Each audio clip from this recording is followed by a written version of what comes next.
Aleluia, Jesus. Glória a Ti, Senhor.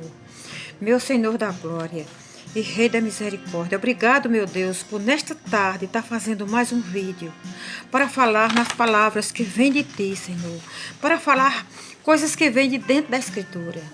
Deus é fiel e maravilhoso. Eu creio que Deus faz a obra. É neste momento que eu quero falar sobre esse texto sagrado que nos dá ensinamento. É que no livro de Lucas, Jesus Cristo falou perfeitamente dentro das Escrituras. Lucas 13:18. Então Jesus perguntou: com que se parece o reino de Deus? Então Jesus fez uma pergunta: com que se parece o reino de Deus? Ele falou por parábola. Esta parábola é muito importante. E Jesus continuou: com que o compararei? A espera geral nos ouvintes de Jesus era que o Messias viria como um grande rei e líder para liberar os de Roma e restaurar a glória inicial de Israel. Mas Jesus disse que seu reino começava sem alvoroço. Igreja, sem alvoroço.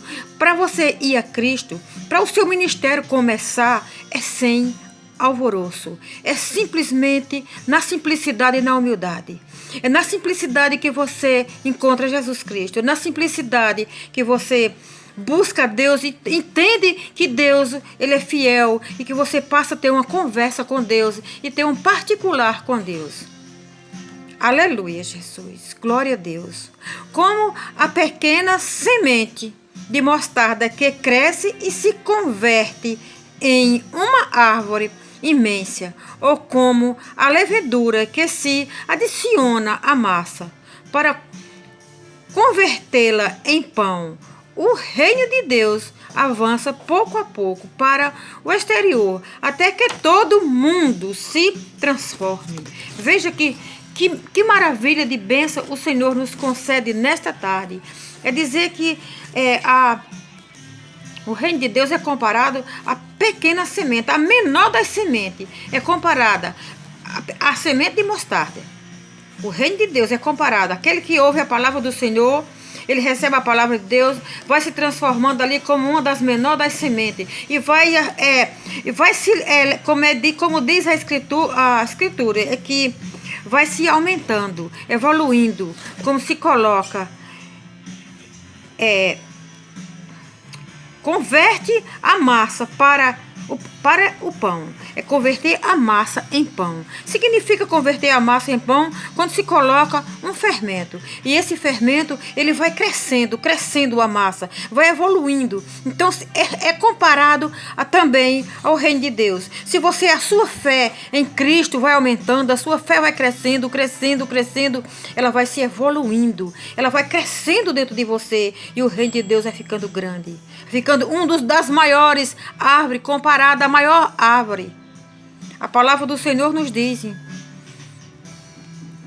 é comparado à maior das árvores, que vem da pequena semente, da menor das sementes, que é a semente de mostardas, que cresce e se converte em uma árvore imensa, ou como a levedura que se adiciona à massa para convertê-la em pão. O reino de Deus avança pouco a pouco para o exterior, até que todo mundo se transforme. Veja que coisa linda. Isso é coisa divinamente, inspiração de Deus. Porque quando as pessoas se transformam, vem a transformação, vem da parte de Deus. Porque Deus o concedeu. É com esta parábola que Jesus Cristo falou. É uma semente das menores das sementes que se transforma uma árvore grande. Aleluia, Jesus. Glória a Deus. É como se adiciona a massa para convertê-la em pão. O reino de Deus avança pouco a pouco para o exterior, até que todo mundo se converta.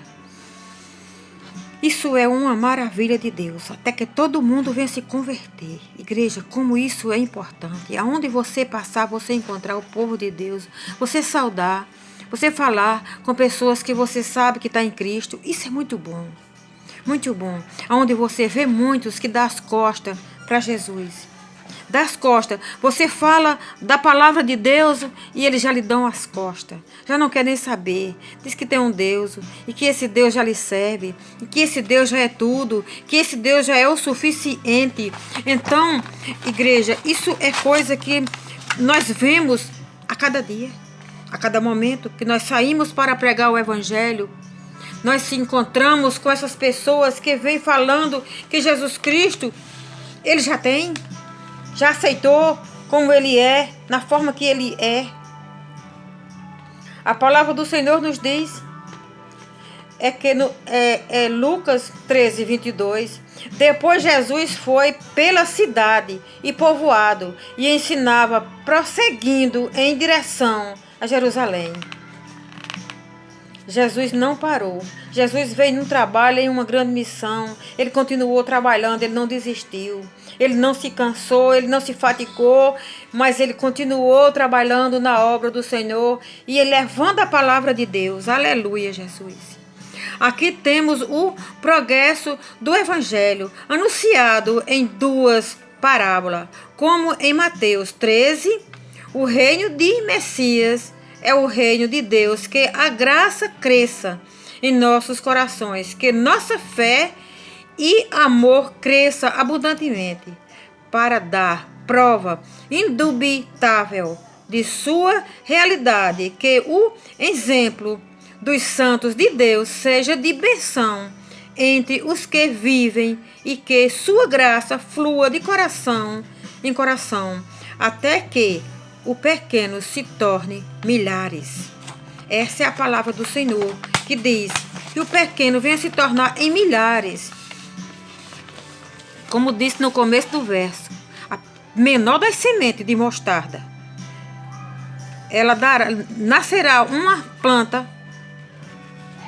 Esta planta é a árvore maior, a maior que existe, porque a que vem de Deus, da semente semeada, da palavra de Deus, não é comparada à árvore que nasce aqui da terra, com semente que vem da terra, mas sim a semente que vem do céu, que é a palavra de Deus. Essa é a árvore maior de todas as árvores que podem existir nessa terra.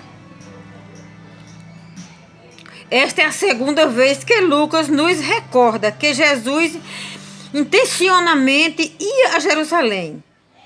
Anterior aparece no capítulo 9, no versículo 51. Mesmo que saiba que estava em caminho para a morte, continuou pregando a grande multidão e sanando a perspectiva da morte. Não variou a missão de Jesus. Jesus sabia de tudo que ia acontecer. Enquanto ele sabia que estava mais próximo à morte dele, ele saiu com destino a Jerusalém, pregando o Evangelho com aquela grande multidão. E ele não se cansou, ele não sanou. A palavra diz que e sanando a perspectiva da morte, não variou. Ele pensava na morte, mas ele não variou. Ele continuou. Jesus continuou na missão que estava, porque a missão de Jesus Cristo era pregar o Evangelho. A missão de Jesus Cristo era que todos viessem se converter. Mas muitos se converteram, muitos aceitaram Jesus, e muitos ainda hoje murmuram, estão ainda com as grandes pedras no coração, porque aquele que não aceita Jesus, ele tem muito impedimento na vida dele. Porque quando a palavra de Jesus vai, o impedimento vai na frente, toma conta e não deixa que seja revelado. Mas Deus, ele é fiel. Deus, ele é tudo nas nossas vidas. Vai chegar o dia e o momento de nós olharmos e vermos que o trabalho de Jesus Cristo aqui valeu a pena. Porque hoje vale a pena para nós. Amanhã nós vemos que vale a pena no nosso próximo. O nosso próximo que ainda não aceitou Jesus Cristo, irá aceitar em nome de Jesus. No versículo 22, a palavra diz: esta é a segunda vez que Lucas nos recorda que Jesus intencionalmente ia a Jerusalém. Anterior, aparece em 9:51, mesmo que sabia que estava em caminho para a morte, continuou pregando a grandes multidões e sanando da morte. Não variou a missão de Jesus. Essa é um grande momento. Maravilhas. Muito bem, muito bem. Essa palavra nos traz grande fortalecimento. Grandes coisas nos revela nesta tarde, para mim e para você, para que nós possamos pensar com mais profundamente no reino de Deus e dizer que Jesus Cristo veio em uma missão. A missão foi cumprida e o trabalho dele está por escrito dentro das Escrituras, para que nós venhamos tomar posse dela e ver a grandeza que Deus é. Aleluia, Jesus. Ainda continuamos no 9:51. Aproximando-se o tempo em que seria elevado ao céu, Jesus partiu resolutamente em direção a Jerusalém. Apesar de que Jesus sabia que enfrentaria perseguição e morte em Jerusalém, seguiu adiante sem vacilar. Essa classe de determinação deve-se caracterizar nossas vidas também. Quando Deus nos risca a linha de ação, devemos seguir adiante sem variar nossa determinação, sem importar os riscos potenciais que nos espera. É assim que nós devemos colocar nossa confiança, para que nós venhamos a ser confiável no Senhor. Quando o Senhor determinar na nossa vida o que nós devemos fazer, é nós sair sem olhar para trás e fazer o trabalho do Senhor. Porque quando Ele determina, Ele ordena. E quando Ele ordena, as ordens chegam até nós. E há de nós se não compreender e não aceitar a ordem que o Senhor nos dá. Igreja, devemos ser homem sábio e mulher sábia na presença do Senhor. Dizer que Ele é Deus e que continua sendo Deus. E que nessa palavra, que muitos venham a ser edificados, venham a receber do Senhor a sua bênção. Você venha a ser abençoado em nome de Jesus Cristo. Amém. Que Deus é grande e poderoso. Seja firme e forte. E que Deus te dê uma boa tarde, uma boa noite. E que vá à igreja nesta noite, a mais próxima da tua casa. Vá buscar a sua bênção. Porque quando você vai buscar a sua bênção, você será abençoado. Amém. E eu agradeço a rica oportunidade em nome de Jesus.